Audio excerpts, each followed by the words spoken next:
Hello friends, now let's have a look at the basic tax rates. अब basic tax rates में क्या आता है आपका डायरेक्ट टैक्सेस में individual HUF AOP BOI and AJP the tax plus surcharge plus 4% HEC which is the compulsory tax. ठीक है, अब आता है रेजिडेंट लेस देन 60 ईयर्स और non resident any age group. तो अप टू 2.5 लाख तक नील है, नेक्स्ट 2.5 लाख से 5 लाख तक 5% है, नेक्स्ट 5 लाख से 10 लाख तक 20% है और बैलेंस का कब 30% है। अगर रेजिडेंट इंडिविजुअल है जिसकी एज 60 ईयर्स और मोर है लेकिन लेस देन 80 ईयर्स है तो अप टू 2.3 लाख तक नील है, 3 लाख से 5 लाख तक 5% है, 5 लाख से 10 लाख तक 20% है, बैलेंस 30% है। ये हो जाएगा सीनियर सिटीजन।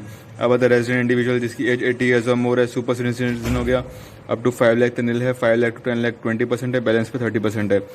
ठीक है, तो हमें ध्यान रखने वाली बात यह है कि नॉन रेजिडेंट किसी भी एज ग्रुप का हो उसकी लिमिट वही 2.5 लाख रहेगी, नील रहेगी, 2.5 लाख तक ही नील रहेगा। मतलब उस पर कोई भी एज ग्रुप अप्लाई नहीं होता। जैसे रेजिडेंट इंडिविजुअल पे तो 60 ईयर्स और मोर और 80 ईयर्स और मोर पे स्लैब रेट्स चेंज हो जाते हैं। इंडिविजुअल हो, एचयूएफ हो, एओपी हो, बीओवाई यानी बॉडी ऑफ इंडिविजुअल्स हो, आर्टिफिशियल जुडिशियल पर्सन हो, एसोसिएशन ऑफ पर्सन हो, हिंदू अनडिवाइडेड फैमिली हो, इस पर टैक्स रेट्स जो हैं यही रहेंगे। जैसे कि आप ऊपर फर्स्ट स्लॉट में देख सकते हैं। Second slot for resident individual age 60 years और मोर है और थर्ड में आपका रेजिडेंट इंडिविजुअल एज 80 ईयर्स और मोर है। अब बात करते हैं फर्म एलएलपी है लोकल अथॉरिटी की, तो फर्म पे फ्लैट रेट 30% है। सरचार्ज 12% का तब लगेगा अगर मान लेते हैं income is greater than 1 crore और सेस तो 4% हेल्थ एंड एजुकेशन सेस लगेगा ही। इंडिविजुअल एचयूएफ एओपी बीओवाई और एजेपी जो है यहाँ पर अगर सरचार्ज की बात करें तो 50 लाख तक कुछ नहीं होगा, 50 लाख से ऊपर 1 करोड़ तक अगर देखा जाए तो 10% है, 1 करोड़ से लेकर अगर 2 करोड़ तक देखा जाए तो वहाँ आपका 15% है, 2 करोड़ से ऊपर अगर बात करते हैं जाए से 5 करोड़ की बात करें तो 15% है। ठीक है, तो आपका 25% है 2 करोड़ से ऊपर अगर बात करते हैं, और अगर आप 5 करोड़ से ऊपर बात करते हैं तो वहाँ 37% आपका आ जाएगा। सरचार्ज की बात हम लोग नेक्स्ट क्लासेस में करेंगे। ठीक है, अब बात करते हैं हम कोऑपरेटिव सोसाइटी की। तो कोऑपरेटिव सोसाइटी के अंदर क्या बोलता है कि अगर आपकी इनकम 10,000 रुपये तक है तो आप 10% जमा कराओ, 10,000 से 20,000 तक है तो 20%, 20,000 से ऊपर है तो 30%। Surcharge income is greater than 1 crore है तो 12% और सेस आपका 4% लग जाएगा। Now let's look at rebate under section 87A। ये कब किसको मिलेगा? Resident individual. इसकी टोटल इनकम कितनी है? 5 लाख रुपए तक है।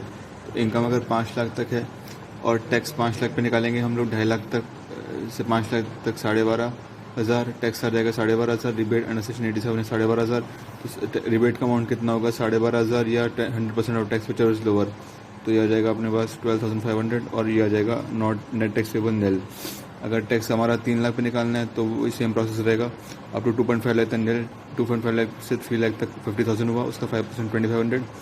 तो या तो 2,500 रुपये या 12,500 विच इज लोअर, तो 2,500 रुपये का डिडक्शन में मिल जाएगा अंडर सेक्शन 87 है और नेट टैक्स पेबल आ जाएगा नील। अब हम लोग जैसे यहाँ पे देख सकते हैं नेट टैक्स पेबल आ गया नील। अब आगे बात करते हैं हम surcharge in case of individual. अगर इनकम 50 लाख रुपये तक है तो नील, इनकम अगर 50 लाख से ऊपर है लेकिन 1 करोड़ रुपये तक है तो 10%, इनकम अगर 1 करोड़ रुपये से ऊपर है और 2 करोड़ रुपये तक है तो 15%, इनकम अगर 2 करोड़ रुपये से ऊपर अप टू 5 करोड़ है तो 25% और इनकम 5 करोड़ से ऊपर है तो आ जाएगा 37%। तो 10, 15, 25 और 37, 10, 15, 25 और 37। अगर 50 लाख रुपये तक इनकम है तो कोई टैक्स नहीं है, आपका सरचार्ज नहीं लगेगा। और अगर इनकम 50 लाख रुपये से ऊपर 1 करोड़ रुपये तक है तो 10%, अगर 1 करोड़ रुपये से ऊपर जा रही है और 2 करोड़ रुपये तक है तो आ जाएगा आपका 15%, अगर 2 करोड़ रुपये से ऊपर है 5 करोड़ रुपये तक है तो आ जाएगा 25% और इनकम अगर आपकी 5 करोड़ से ऊपर है तो आ जाएगा 37%। तो that was the concept of rebate under section 87A and surcharge in the case of individual. So guys now let's have a look at the treatment of section 111A यानी आपका STCG, 112A LTCG और dividend income. अगर मान लीजिए ये आपका total taxable income का part है यानी आपकी ग्रॉस टोटल इनकम, उसमें से आपने डिडक्शंस को लेस किया और जो आपकी टैक्सेबल इनकम आती है, अगर उस टैक्सेबल इनकम में ये तीनों चीज़ें शामिल हैं या इनमें से कोई एक शामिल है या दोनों शामिल हैं, तो सरचार्ज को निकालते समय हमें ये देखना होगा कि अगर टैक्सेबल इनकम हमारी 50 लाख तक है तब तो कोई सरचार्ज है ही नहीं। अगर 50 लाख से ऊपर अप टू 1 करोड़ है तो 10% और greater than 1 crore up to 2 crore है तो 15% है। इसका मतलब 2 करोड़ तो कोई प्रॉब्लम है नहीं। लेकिन हम ये देखना है कि अगर ये अमाउंट 2 करोड़ से ऊपर होता है तो सबसे पहले काम हमें ये करना है कि हमें इन तीनों इनकम्स या इसमें से जो भी इनकम है उसको हमें अलग कर लेना है और उस पर सरचार्ज का रेट लगा देना है 15%। जैसे यहाँ एग्जांपल दिया हुआ है कि मान लीजिए आपका 2 करोड़ 10 लाख है तो उसमें से 20 लाख की अगर मान लो डिविडेंड इनकम है तो 20 लाख के डिविडेंड इनकम में इंटू टैक्स रेट इंटू 15% जो आपको सरचार्ज रहेगा वो अलग हो जाएगा। ये चीज़ तो अलग हो गई। अब जो करोड़ 90 लाख बचा। तो यहाँ पे हमको बेसिक देखना है कि अगर ये 2 करोड़ से कम की है तो आप देख सकते हैं कि 2 करोड़ तक कितना हमारा लग रहा है, greater than 1 crore up to 2 crore 15% का सरचार्ज लग जाएगा। ठीक है, तो हमें ये चीज़ देखनी होगी कि जो टैक्स रेट है वहाँ 15% हमारा जो है सरचार्ज 15% लग जाएगा। ठीक है, ऊपर अगर हम देखें तो इसमें दे रखा है कि जो सरचार्ज होता है वो टैक्स के रेट के ऊपर लगता है। तो पहले टैक्स रेट निकालना है इंटू इनकम इंटू 15% का सरचार्ज लगेगा। ठीक है, अगर हमें कभी भी क्वेश्चन में ये चीज़ दे रखी है कि 111A यानी STCG, 112A LTCG या डिविडेंड इनकम हम दे रखी है, और अगर उस टोटल टैक्सेबल इनकम का जो अमाउंट है वो हमारा 2 करोड़ से ऊपर का बैठ रहा है, तो सबसे पहला काम हमें ये करना है, हमें सबसे पहले इन तीनों इनकम्स को अलग करना है और इस पर जो भी इनका टैक्स रेट है उससे इनकम को मल्टीप्लाई करके, और जो सरचार्ज का अमाउंट है वो 15% फिक्स लगेगा।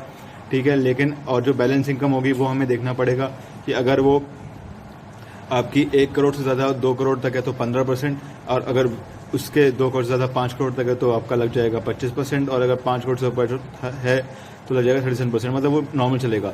यहाँ ये स्पेशल ट्रीटमेंट क्या बोलता है कि आपको सबसे पहले जो 111A है, 112A है और डिविडेंड इनकम है उस पर आपको सरचार्ज का रेट 15% लगाना होगा, लेकिन वो तब लगाना होगा जब आपका 2 करोड़ तक, तो आपको कोई प्रॉब्लम वाली बात नहीं है। लेकिन 2 करोड़ से ऊपर अगर आपकी टैक्सेबल इनकम होती है तो सबसे पहले आपको डिविडेंड इनकम या 112A और 111A की इनकम को अलग करो, सरचार्ज का रेट 15% लगाओ, जो बैलेंस इनकम है वो आप देखो, अगर वो जैसा भी पड़ती है तो उस पर जो भी आपका सरचार्ज का रेट दिया हुआ है, जैसे कि ये सरचार्ज की टेबल बनी हुई है, इसके अकॉर्डिंग आपका रेट लग जाएगा। तो ये एक इम्पॉर्टेंट खेल है कि आपको 111A, 112A और डिविडेंड इनकम को बड़े ध्यान से देखना पड़ेगा पेपर में, कि अगर मान लीजिए आपका कहीं पर भी ऐसा होता है और आपकी जो टोटल टैक्सेबल इनकम है, मैं दोबारा रिपीट करूंगा, ग्रॉस टोटल इनकम में से जो डिडक्शन लेस करने के बाद अगर कोई इनकम बचती है और उसमें अगर ये तीनों आइटम्स या इनमें से कोई भी एक आइटम है, तो आपको थोड़ा सा सावधानी के साथ काम करना पड़ेगा और आपको देखना पड़ेगा कि अगर 2 करोड़ से ऊपर मेरी बैठ रही है तो पहले मुझे इन तीनों आइटम्स को या इन तीनों में से जो भी आइटम दे रखा है उसको अलग करना पड़ेगा,